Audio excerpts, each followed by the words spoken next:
Good evening student. कैसे हैं आप लोग?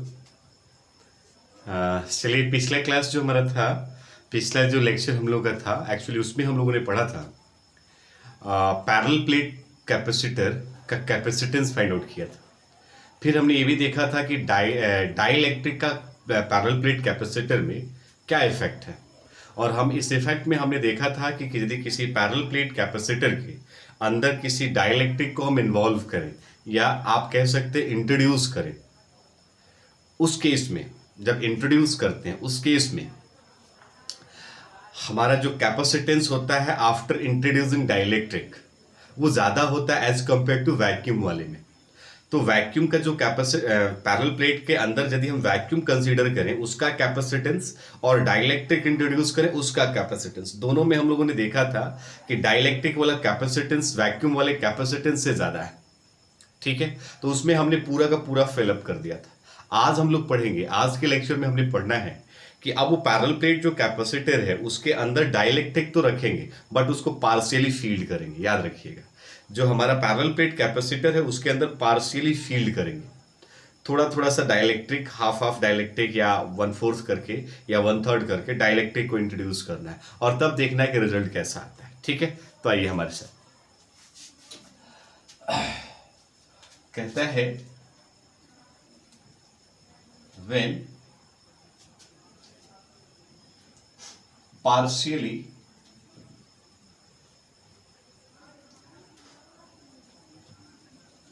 dielectric are used, dielectric used,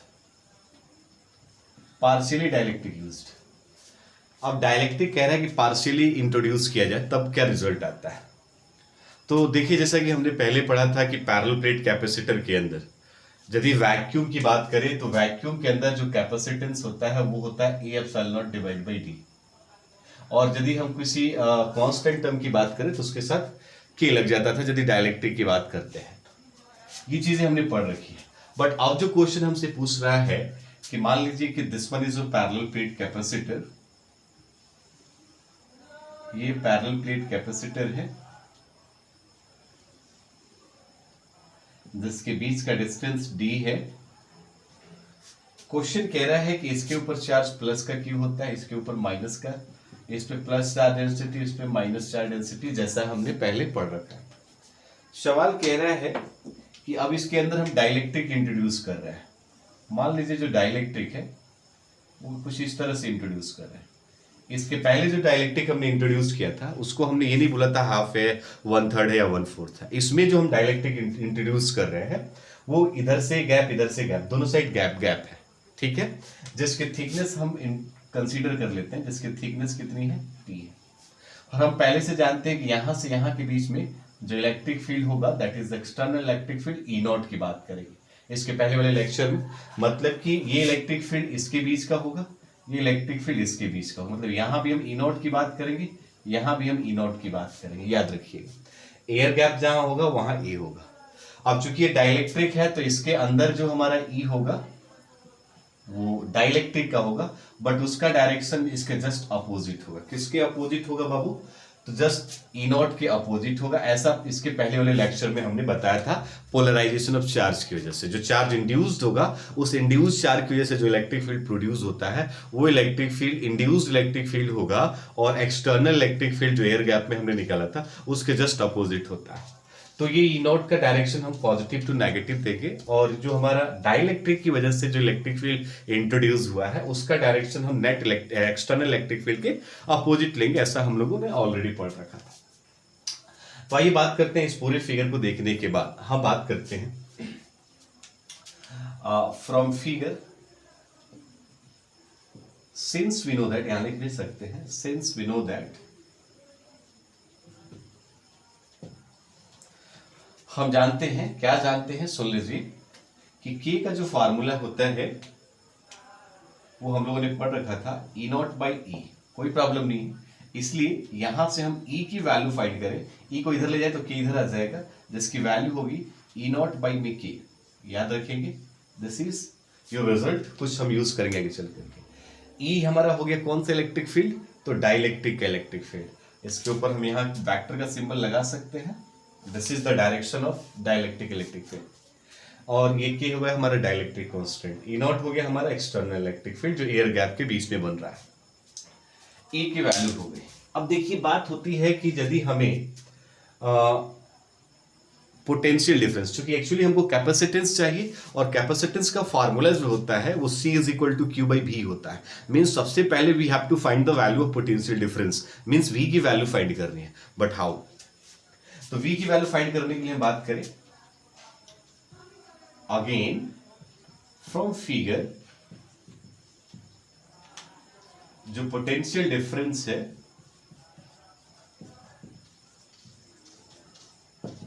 जो हमारा पोटेंशियल डिफरेंस इसको भी कहेंगे, तो यहाँ पे पोटेंशियल डिफरेंस दो जगह मिलेगा, एक तो डाइलेक्ट्रिक इंट्रोड्यूस कर रहे हैं उसके अंदर और एक एयर गैप के अंदर। तो हम आपको पहले ही बता चुके हैं कि E का फॉर्मूला एक होता था V बाई आर, चाहे D यूज कर सकते हैं। तो यहाँ से क्रॉस मल्टीप्लाई करते तो V इज इक्वल टू कितना हो जाएगा ED। तो पोटेंशियल डिफरेंस का फॉर्मूला हम E और D लेकर के चलेंगे। तो आपको एक चीज हमको क्लियर कर दें कि V का फॉर्मूला जो होगा, एक तो पोटेंशियल कहाँ का होगा, तो एयर का होगा, और प्लस एक पोटेंशियल होगा तो कहां का होगा, डाइलेक्ट्रिक के अंदर होगा। Yes sir. तो देखिए जब बात हम एयर की कर रहे होते हैं तो V इज इक्वल इसका, तो हम पहले देंगे E, लेकिन E कौन सा, एयर गैप में कौन सा इलेक्ट्रिक फील्ड है, E नॉट, और D की जगह पे हम क्या देंगे भाई, तो देखिए यहां का भी देना है यहां का भी देना है, तो हम क्या करेंगे, इस पूरे D में से इतना घटा देंगे, ये दोनों का हिस्सा मिल जाएगा, पूरे का D इस T में से हटा देंगे तो ये गैप वाला हिस्सा हमको फाइंड आउट हो जाएगा, तो उसका हो जाएगा D minus T actually. Clear? अब बात यही कंसेप्ट हम डाइलेक्ट्रिक का कर दें, तो डाइलेक्ट्रिक में हम पहले तो E दे देंगे क्योंकि इलेक्ट्रिक फील्ड इसका E है, और साथ में इसकी थिकनेस कितनी है, T है, कोई प्रॉब्लम नहीं है। अब थोड़ा सा ध्यान दीजिएगा, जैसे ही V की वैल्यू फाइंड आउट हो गई तो हम यहीं पे लिख सकते हैं कि बट, ध्यान देगा, बट E की वैल्यू हमारे पास ऑलरेडी E नॉट बाई के है, तो इस E की वैल्यू को आप यहां पे रख सकते हैं, तो हमारे पास रिजल्ट आ जाता है V is equal to E naught D minus t plus, E की वैल्यू कितनी हमारे पास, E naught by k into में T। आप यहां से E नॉट की वैल्यू कॉमन ले सकते हैं, कॉमन लेते हैं तो E नॉट तो आ गया यहां से, यहां बचेगा D minus t plus T by में के, एक्चुअली E नॉट की वैल्यू है। लेकिन हम लोगों ने पढ़ रखा था इसके पहले वाले लेक्चर में कि E नॉट जो है वो सिग्मा बाई में एप्सिलॉन नॉट होता है, और सिग्मा का फॉर्मूला आपने चार्ज बाई में एरिया पढ़ा था, तो ये हो जाएगा एप्सिलॉन नॉट, अर्थात E नॉट जहां लिखा होगा वहां ये वाली वैल्यू हम पुट कर देंगे, तो ये वाली वैल्यू यहां पुट हो जाएगी। तो हमारे पास ये V जो है, V की वैल्यू इस E नॉट की जगह पे रख देंगे Q बाई में A एप्सिलॉन नॉट, और साथ में हो जाएगा D minus t plus T by के। ये किसकी वैल्यू अभी निकला हमारा, ये हमने V की वैल्यू फाइंड आउट कर दी। इस V की वैल्यू को ध्यान रखिएगा, इस V की वैल्यू को हम कैपेसिटेंस के अंदर रखना चाहते हैं, तो थोड़ा सा ध्यान देना है, इसको एज टी रख दीजिए। आई होप ये सब आप समझ चुके होंगे। इसको इरेज कर रहे हैं आप लोग, पॉज करके आप लोग देख सकते हैं, इसको हटा देते हैं।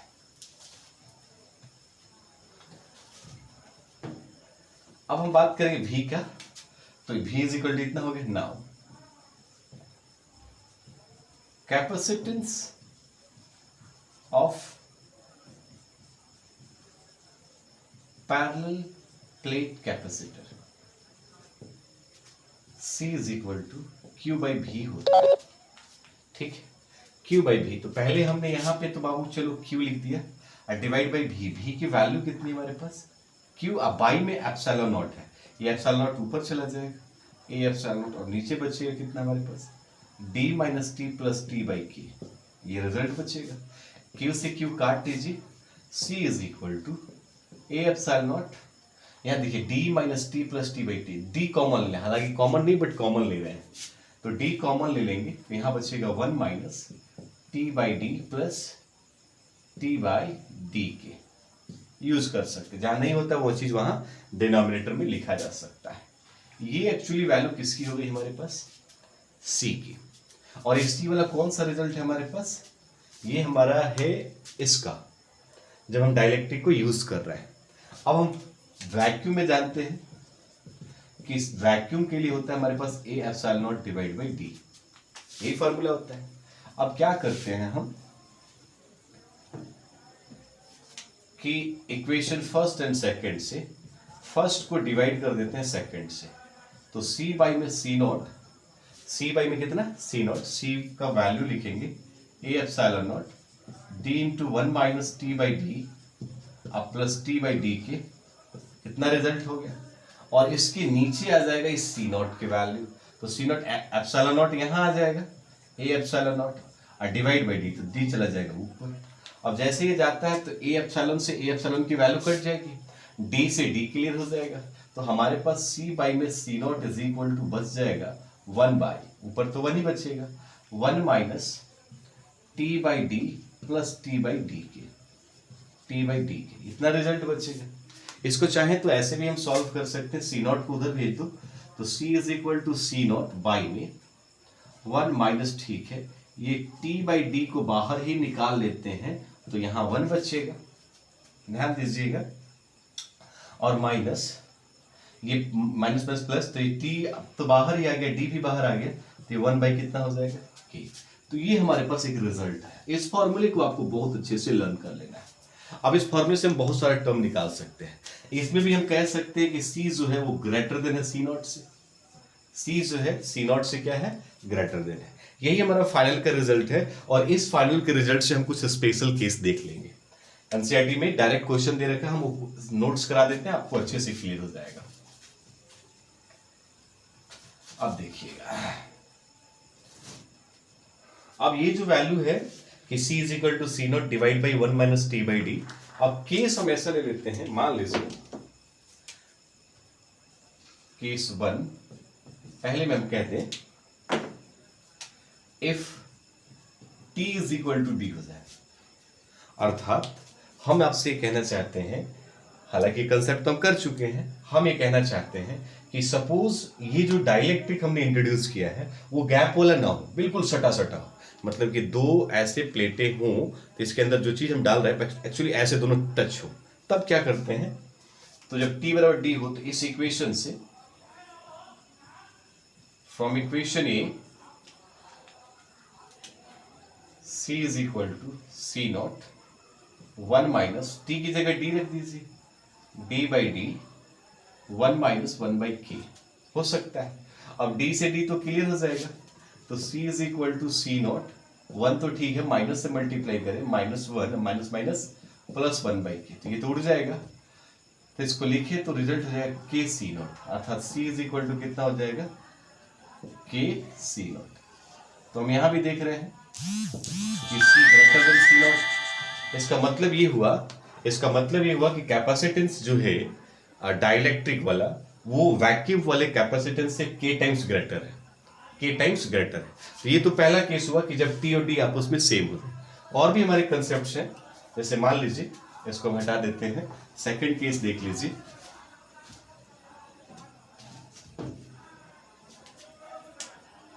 सेकंड केस देख लीजिए, हम कह रहे हैं कि चलिए t की जो वैल्यू वो d बाई 2 हो जाए, मतलब कि जितना डिस्टेंस दोनों प्लेटों का है उन दोनों प्लेटों के बीच का जो डिस्टेंस d है उसका आधा डाइलेक्ट्रिक करते, जैसे अभी है फिलहाल मान के चले, तो t d के बराबर हो जाए। तब इसमें देखिएगा फिर से c is equal to C naught pi में 1 माइनस एस टी की जगह पे d बाई 2 रखें, तो d by 2d I into में 1 माइनस 1 बाई के। समझिएगा ध्यान से बाबू, d से d तो क्लियर हो गया, तो ये सी नॉट तो ठीक है, 1 माइनस 1 बाई 2 से मल्टीप्लाई करें तो माइनस का 1 by 2 minus minus plus 1 by 2 के हो जाएगा। इसको सॉल्व करें तो रिजल्ट हमारे पास सी नॉट 2 में से 1 जाएगा 1 बाई 2 प्लस 1 बाई 2 के, सी नॉट 2 के एलसीएम ले लीजिए यहाँ पे, तो यहाँ के प्लस 1 हो जाएगा, ऊपर यदि हम लेकर के चले जाए तो बाबू 2 के सी नॉट बाई में के प्लस 1, अर्थात रिजल्ट हमारे पास आ जाएगा c is equal to 2k C naught by में k प्लस 1। ये तब का फार्मूला है जब हम t को क्या कर दे, उस डिस्टेंस का आधा कर दे, मीन्स दोनों प्लेटों के बीच का जो डिस्टेंस d है उसका हाफ कर दे, तो हमारे पास उस डाइलेक्ट्रिक का कैपेसिटेंस जो है 2k सी नॉट बाई में k प्लस 1 होगा। मतलब तब जब t क्या हो जाए, ये t जो है इसका आधा हो जाए। आप इसको ऐसे भी सॉल्व कर सकते हैं, मान लीजिए इसको हटा देते हैं, मान लीजिए कि टर्म हमारा कुछ ऐसे आ जाए, तीसरा केस कि if t is equal to d by third, माने उसका वन थर्ड पार्ट हो जाए, तो हम क्या करेंगे, तो हमारे पास रिजल्ट हो जाएगा c is equal to C naught, इसमें रख देते हैं 1 माइनस टी की जगह पे D by three D into 1 minus 1 by के, डी से डी कट गया, मल्टीप्लाई कर देते हैं बाबू, तो सी नॉट ठीक है, 1 माइनस 1 बाई थर्ड से मल्टीप्लाई करें तो माइनस माइनस प्लस हो जाएगा 1 बाई थ्री के, 3 में से 1 घटा दीजिए तो 2 बाई थ्री हो जाएगा, तो C naught 2 by three plus 1 by three के, एलसीएम ले लीजिए, सी नॉट तो हो ही गया, एलसीएम ले लीजिए 3 के, और यहाँ हो जाएगा 2 के प्लस 1, 3 के ऊपर चला जाएगा, तो हमारे पास रिजल्ट होगा 3 के सी नॉट बाई में 2 के प्लस 1, ये सी की वैल्यू होगी। ये कब का रिजल्ट है, ये कब का रिजल्ट है, तब जब t की value d by three and so on, ऐसे कुछ भी करते रहिए, इस फॉर्मूले में रखते जाइए, आंसर आपका आता जाएगा। तो कुल मिलाकर के हमने देखा पैरेलल प्लेट कैपेसिटर के अंदर जब हम डाइलेक्ट्रिक को इंट्रोड्यूस करते हैं तो उस पैरेलल प्लेट का कैपेसिटेंस इंक्रीज कर जाता है as compare to the vacuum. अब हमने देखा कि यदि उसको पार्शियली फील्ड करते हैं तो रिजल्ट कितना आता है, तो रिजल्ट ये आता है। फिर हम ये देखते हैं कि अलग अलग वैल्यू रखते जाए डाइलेक्ट्रिक का, तो रिजल्ट भी हमारा क्या होता जाएगा, अलग आता जाएगा। कौन कौन सी वैल्यू रखनी है, तो भाई कभी क्या करेंगे कि पूरा का पूरा फिट कर देंगे, फिर उसके बाद आधा फिट कर, फिर उसके कम, फिर उससे कम, ज्यादा कम, ऐसे कर करके हमने कैपेसिटेंस बार बार देखना, हर बार यही हम देखेंगे कि उसका कैपेसिटेंस पहले वाले कैपेसिटेंस से ज्यादा है। तो कुछ इस तरह का कंसेप्ट है, इसको अच्छे से यूटिलाइज कर लीजिएगा, पेपर में आता है।